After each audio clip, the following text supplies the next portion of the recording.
Hello' friends, welcome to my YouTube channel. মই কেনেদৰে চুজি লাড়ু বনাওঁ আজি মই এইটোৱে আপোনালোকৰ ওচৰত শ্বেয়াৰ কৰিম। খাবলৈ বহুতেই টেষ্টি হয়, নিশ্চয় ট্ৰাই কৰিব আপোনালোকে। মই ঘিৰ সলনি ৰিফাইন তেল ব্যৱহাৰ কৰিছোঁ, আপোনালোকে ঘিও ব্যৱহাৰ কৰিব পাৰে। চুজি যিকোনো ল'ব পাৰে।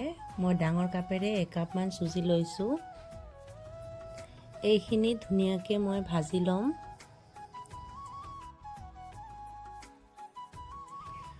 অলপ সময় ভজাৰ পিছত কাজু আৰু কিচমিচ চুজিৰ লগতে ভাজি ল'ম।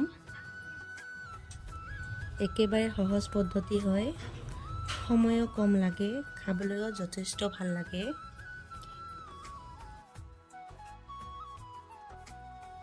এনেদৰে চুজিখিনি ভজাৰ পিছত মই চেনিৰ গুড়ি ইয়াত দি দিম।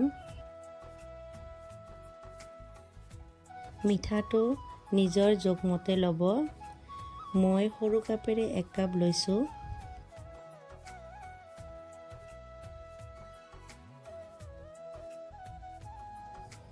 এনেদৰে চেনিৰ গুড়িখিনি মিলোৱাৰ পিছত মই পাত্ৰ এটাত নমাই ল'ম। এইখিনি মই এতিয়া অলপ ঠাণ্ডা হ'বলৈ দিম। পাত্ৰ এটাত গাখীৰ অলপ গৰম কৰি ল'ম, বেছি গৰম কৰিব নালাগে।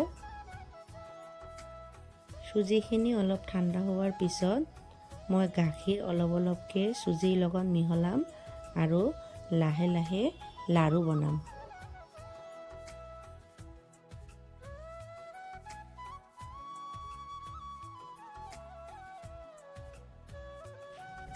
এনেদৰে মই লাড়ু এটা এটাকৈ তৈয়াৰ কৰিছোঁ। 1 কাপ চুজিত মই বহুতকেইটা লাড়ু তৈয়াৰ কৰিছোঁ।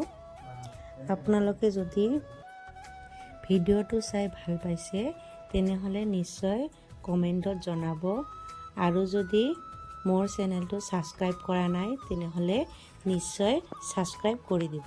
Thank U.